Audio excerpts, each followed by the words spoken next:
नमस्कार दोस्तों, स्वागत है हमारे अपने YouTube चैनल पर। उम्मीद करता हूँ आपको पिछला वीडियो पसंद आया होगा। और आज का हमारा टॉपिक है evidence of the earth sphericity.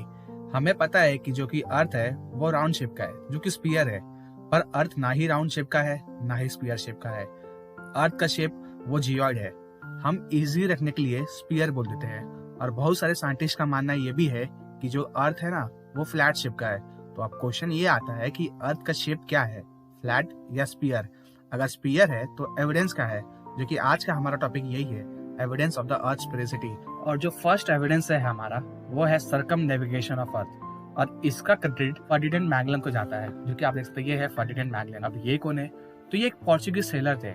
उन्होंने इस वक्त प्रूफ कर दिया था कि जो कि अर्थ है ना वो एक स्पीयर शेप का है। अभी कैसे प्रूफ किया था? तो दोस्तों आज से 400 साल 500 साल पहले ऐसा लोगों को लगता था कि अर्थ तो जो कि फ्लैट शेप है, तो अगर शिप लेके कहीं जाएंगे तो एक टाइम ऐसा आएगा कि जो कि एच पॉइंट आप देख सकते हैं, ये है एच पॉइंट। यहाँ पे जो शिप है ना यहाँ से ऐसा नीचे गिरेगा। लोगों को ऐसा लगता था आज से 400 साल 500 साल पहले, क्योंकि कुछ एविडेंस तो मिला ना था नहीं। तो लोगों का मानना यही था कि बहुत लोगों का कि अर्थ एक फ्लैट शेप का है। लेकिन जो फर्डिनेंड मैगलन थे ना, उन्होंने यहाँ से जर्नी स्टार्ट किया था, एक पॉइंट से स्टार्ट किया था। और यहाँ से वो जाके एक टाइम ऐसा आया कि वो वापस ना वही जगह पर वो वापस आए। तो उस वक्त उन्होंने ये प्रूफ कर दिया था कि जो अर्थ है ना वो स्फीयर शेप का है, ना कि फ्लैट शेप का है। जो कि आप देख सकते हैं ये है फर्डिनेंड मैगलन का ये रूट था। यहाँ से उन्होंने स्टार्ट करा, ये है स्पेन। अब आप ये सोचते रहेंगे ये तो पोर्चुगल के रहने वाले थे, तो इन्होंने जर्नी स्पेन से क्यों ट्रैवल किया? तो इसका रीजन ये है दोस्तों, जो स्पेन के जो किंग्स है ना, किंग चार्ल्स जॉर्ज वन, इन्होंने इनको स्पॉन्सर दिया था कि तुम यहाँ से जर्नी स्टार्ट करो। इसलिए इन्होंने स्पेन से जर्नी स्टार्ट किया था। तो इन्होंने स्पेन से जर्नी स्टार्ट किया था, कुछ 5 शिप लेके इन्होंने स्टार्ट किया था। और उनके साथ टोटल 270 मेंबर थे, क्रू मेंबर थे 270। तो इन्होंने जर्नी जब यहाँ से स्टार्ट किया तो आप देख सकते हैं यहाँ पे इनका ये जर्नी का रूट है, ये ऐसा इन्होंने ट्रैवल किया। आप देख सकते हैं कुछ ऐसा है, यहाँ से फिर यहाँ से आके फिर यहाँ से इन्होंने स्टार्ट किया। आप देख सकते हैं कुछ ऐसा है। लेकिन अगर आप ध्यान दोगे ये जर्नी में टोटल जो ये स्टार है ना, आपको ये बताता है कि इन्होंने जब जर्नी स्टार्ट किया था ना, तो जो स्टार रिप्रेजेंट कर रहा है कि जो वहाँ पर वो स्टॉप किए थे, यहाँ पर वो रुके थे, जो आप देख सकते हैं स्टार रिप्रेजेंट कर रहा है स्टॉप ओवर, इन्होंने ये सब जगह पे स्टॉप लिया था। अगर आप ध्यान से देखोगे जब यहाँ से इन्होंने जब स्टार्ट किया ना जर्नी, तो ये पॉइंट वॉच ना यहाँ, जो कि ये अटलांटिक ओशन है, ये पूरा अटलांटिक ओशन है। लेकिन जब यहाँ से ये क्रॉस किया ना यहाँ पर, तो इन्होंने ये देखा कि जो ये ओशन है ना बहुत शांत है, इसलिए इन्होंने इसको नाम दिया पैसिफिक ओशन। तो पैसिफिक ओशन का मतलब होता है कि पीसफुल। पैसिफिक मीन्स होता है पीसफुल, जो कि इसको हिंदी में कहते हैं प्रशांत महासागर। इसका मतलब होता है कि ये ओशन बहुत शांत है। फिर यहाँ से इन्होंने आगे बढ़ के फिर जब यहाँ पर आए ना, तो यहाँ पर इन्होंने यहाँ पर आप देख सकते हैं ये इनका एक स्टॉप था, जो कि था फिलीपींस। और दोस्तों बता दो यहाँ पर एक फेमस बैटल हुआ। जो फिलीपींस के जो किंग थे ना, उस टाइम के किंग्स लापू लापू करके किंग थे, उनके साथ उनका एक बैटल हुआ, जो कि मैगलन के साथ, जिसका नाम होता है बैटल ऑफ मैकटन, जो कि फेमस बैटल है। आप देख सकते हैं ये जो एरिया है ना, ये जूम किया यहाँ पर, जो कि यहाँ पर एक साथ बैटल ऑफ मैकटन होता है, जो कि किंग्स लापू लापू और ये मैगलन के बीच में होता है। और इस बैटल में ना जो मैगलन है ना उनका डेथ हो जाता है। तो जो ये आगे का जर्नी है ना, इनके जो स्लेव रहते हैं ना, जो कि इसका नाम होता है एल्कोनो, तो वो कंप्लीट करते, जो कि यहाँ से जो जर्नी इनका ये कंप्लीट करते, जो कि एल्कोनो। और दोस्तों बता दो जो किंग्स लापू है ना, उनके नाम पे एक फेमस सिटी है जिसका नाम है लापू लापू सिटी, जो कि फिलीपींस का सबसे फेमस सिटी है। और एक और चीज दोस्तों, जो फर्डिनेंड मैगलन है ना, उन्होंने ही डिस्कवर किया था सी रूट ऑफ फिलीपींस का। जैसे हमारे इंडिया का सी रूट किसने डिस्कवर किया था? वास्को डी गामा ने, जो कुछ 1498 में, जो कि यहाँ से कुछ ऐसा आए थे, जो कि वास्को डी गामा यहाँ से पोर्चुगल से ऐसा कुछ यहाँ पर आया था, जो कि इंडिया में, जो कि सी रूट डिस्कवर किया था वास्को डी गामा ने। और फिलीपींस का जो कि सी रूट डिस्कवर किया था मैगलन ने। यही रीजन है, जब आप कभी भी गूगल पे सर्च करोगे ना, फर्स्ट मैन सर्कमनेविगेट ऑफ अर्थ, तो आपको ये दिखाएगा, फर्डिनेंड मैगलन दिखाएगा, जो कि इन्होंने स्टार्ट किया था जर्नी। लेकिन इन्होंने एंड नहीं किया था।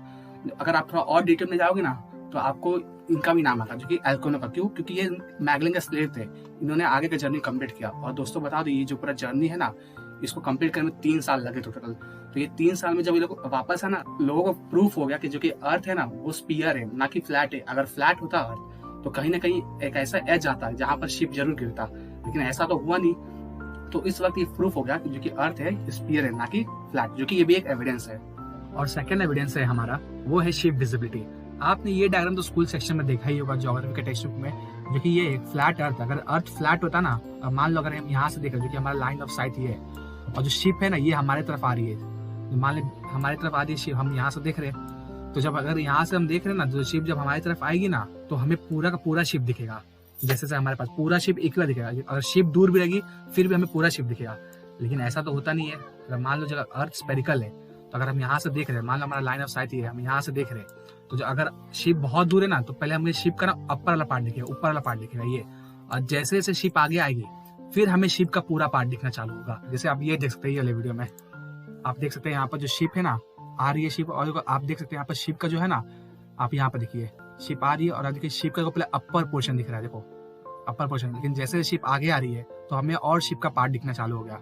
अभी शिप और आगे आई तो और शिप का हमें पार्ट दिख रहा है, जैसे शिप और आगे आई तो अभी फिर हमें शिप का पूरा पार्ट दिख रहा है। अगर यही अर्थ फ्लैट होता ना तो हमें स्टार्टिंग में ही पूरा पार्ट दिख जाता है शिप का, जिससे ये प्रूफ होता है कि जो कि अर्थ है ना वो स्फेरिकल शेप है, ना कि फ्लैट शेप। क्योंकि और ये भी एक एविडेंस है हमारा।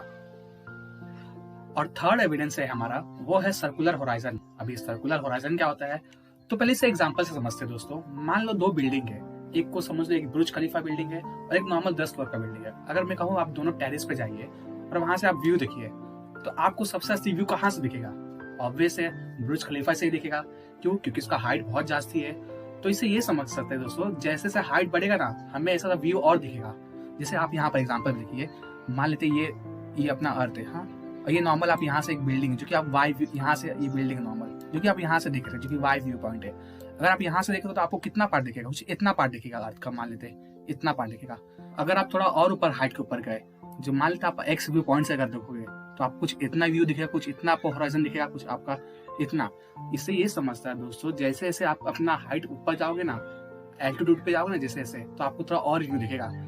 लेकिन अगर यही अर्थ फ्लैट होता तो आप वाई से देखो फिर भी आपको इतने दिखेगा, होराइजन आपका इतना ही रहेगा। या तो अगर आप और ऊपर जाके एक्स से देखो फिर भी आपको इतने दिखेगा। लेकिन हमें तो ऐसा होता नहीं है, ऐसा तो हमें दिखता नहीं है। जैसे जैसे हम ऊपर जाते हैं हमें तो व्यू और बढ़ता है। तो इससे ये समझता है दोस्तों कि जो कि अर्थ है ना वो स्फेरिकल शेप है, ना कि फ्लैट शेप। और ये भी एक एविडेंस है हमारा।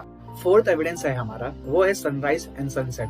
दोस्तों हमें पता है कि जो हमारा अर्थ है ना वो रोटेट भी कर रहा है और रिवॉल्व भी कर रहा है सन के अराउंड। पर जो दोस्तों जो सनराइज और सनसेट होता है ना, डे और नाइट, वो अर्थ के रोटेशन की वजह से होता है। जैसे कि आप देख सकते हैं यहाँ पर ये सन का लाइट यहाँ से आ रहा है, और यहाँ पर देख रहे हैं ये पार्ट जो है ना, ये पार्ट डे है, मतलब दिन का टाइम है यहाँ पर। और जो कि यहाँ पे वो सन का रेस पहुंच नहीं पा रहा है, तो इसलिए यहाँ पे आपको दिख रहा है यहाँ पर नाइट का टाइम है। अगर यही अर्थ अगर फ्लैट होता तो आप देख सकते हैं यहाँ पर, अगर मान लीजिए अगर अर्थ फ्लैट है तो यहाँ पर देख रहे हैं आप, जो अर्थ का जो सन का रेस है ना वो सब जगह पड़ेगा। तो इसका मतलब ये कि जो सनराइज है ना सब जगह एक ही टाइम पे होगा, पूरे वर्ल्ड में सनराइज एक टाइम पे होगा और पूरे वर्ल्ड में सनसेट भी एक टाइम पे होगा। लेकिन ऐसा तो होता नहीं है। जापान में सनराइज बहुत जल्दी हो जाता है और हर जगह सनराइज और सनसेट अलग अलग टाइम पे होते हैं। क्यों? क्योंकि अर्थ स्फीयर है हमारा, इसके वजह से। इसलिए दोस्तों ये भी एक एविडेंस है कि जो कि अर्थ है ना हमारा स्फीयर है, ना कि फ्लैट। और फिफ्थ एविडेंस है वो हमारा, वो है लूनर एक्लिप्स। अब ये लूनर एक्लिप्स क्या होता है, तो पहले ये समझते हैं दोस्तों। लूनर एक्लिप्स वो इवेंट है सोलर सिस्टम में जहाँ पर अर्थ है ना सन और मून के बीच में आ जाता है। जैसे आप देख सकते हैं यहाँ पर ये अर्थ है और यहाँ पर सन है और यहाँ पर मून है, और यहाँ पर देख रहे हैं आप सन, अर्थ और मून तीनों एक अलाइनमेंट में आ जाते हैं। इसको लूनर एक्लिप्स बोलते हैं। और अगर आप उस दिन मून को अगर देखोगे ना तो आपको मून कुछ ऐसा दिखेगा। लूनर एक्लिप्स में आपको ये मून कुछ ऐसा दिखेगा, मतलब यहाँ से पहले मून ऐसा रहेगा फिर आपको कुछ ऐसा दिखते जाएगा मून। तो ये क्यों हो रहा है? क्योंकि जब ये अर्थ बीच में आता है ना दोस्तों, तो ये अर्थ का जो शैडो है ना ये मून पे पड़ता है। तो आप देख सकते हैं जब अर्थ का शैडो मून पे पड़ेगा ना तो ये कुछ ऐसा शैडो बनता है, ये आर्क टाइप सर्कल के जैसे फॉर्म होता है। आप देख रहे हैं ये आर्क टाइप फॉर्म हो रहा है। तो इससे ये समझता है दोस्तों कि जो अर्थ है ना वो एक स्पेरिकल शेप है, मतलब राउंड शेप है। क्योंकि राउंड शेप ही तो आर्क बना सकता है, सर्कल का एक आर्क बना सकता है। अगर यही अर्थ फ्लैट होता तो ऐसा तो दिखता नहीं हमें। जैसे कि आप ये वीडियो में देख सकते हैं कि जो अर्थ का शैडो है ना ये मून में पड़ रहा है, और आप देख सकते हैं कि यहाँ पर देखिए आर्क टाइप पे पड़ रहा है इस सर्कल के टाइम में। तो इससे ये समझ रहा है कि जो कि अर्थ है ना ये राउंड शेप का है, ना कि फ्लैट शेप का। जो सिक्स्थ एविडेंस है हमारा वो है driving poles on level ground. अब ये कैसे बताता है कि अर्थ हमारा स्फीयर है, तो आप देख सकते हैं कुछ इस तरह। हमने 203 पोल लिया है। अब जो ये फर्स्ट पोल, ये सेकंड पोल, ये थर्ड पोल, जो 203 पोल है ना उसके तीनों पोल के हाइट सेम है, और जो तीनों पोल को हमने एक इक्वल डिस्टेंस पे रखा है, जो कि मान लीजिए डिस्टेंस सेम है और यहाँ से ये डिस्टेंस सेम है। और अगर अर्थ दोस्तों फ्लैट होगा तो जो हमें तीनों पोल है ना वो सेम हाइट पे दिखेंगे, जो कि कुछ आप देख सकते हैं इस तरह। लेकिन अगर यही अर्थ स्फीयर होगा तो हमें जो बीच वाला पोल है ना उसका तो हाइट हमें तो बड़ा दिखेगा, क्योंकि आप देख सकते हैं इतना हाइट इतना है, लेकिन जो बीच वाला पोल है ना वो थोड़ा हमें इसका हाइट बड़ा दिखेगा। और यही एविडेंस से दोस्तों प्रूफ होता है जो कि हमारा अर्थ है ना वो स्फीयर शेप है। क्योंकि आज से कुछ साल पहले जब इंजीनियर्स लोगों ने ट्राई किया था ना तो हमें ये वाला केस मिला, जो कि आप देख सकते हैं हमें ये वाला केस मिला था, जो कि इससे ये प्रूफ होता है कि जो कि अर्थ है हमारा वो एक स्फीयर शेप है, ना कि एक फ्लैट शेप है। तो दोस्तों हमने 6 एविडेंस डिस्कस किया जिससे ये प्रूफ होता है कि जो कि हमारा अर्थ है स्फीयर शेप है। तो दोस्तों बता दो, जिन भी हमने ये आज टॉपिक डिस्कस किया ना एविडेंस ऑफ द अर्थ का, ये सारे के सारे सोर्स मैंने यूपीएससी के फेमस बुक से जीसी लियोंग से लिया, जो कि ज्योग्राफी का एक फेमस बुक है। तो उम्मीद करता हूँ आपको दोस्तों वीडियो इन्फॉर्मेटिव लगा होगा। मिलते हैं नेक्स्ट वीडियो में, तब तक के लिए धन्यवाद।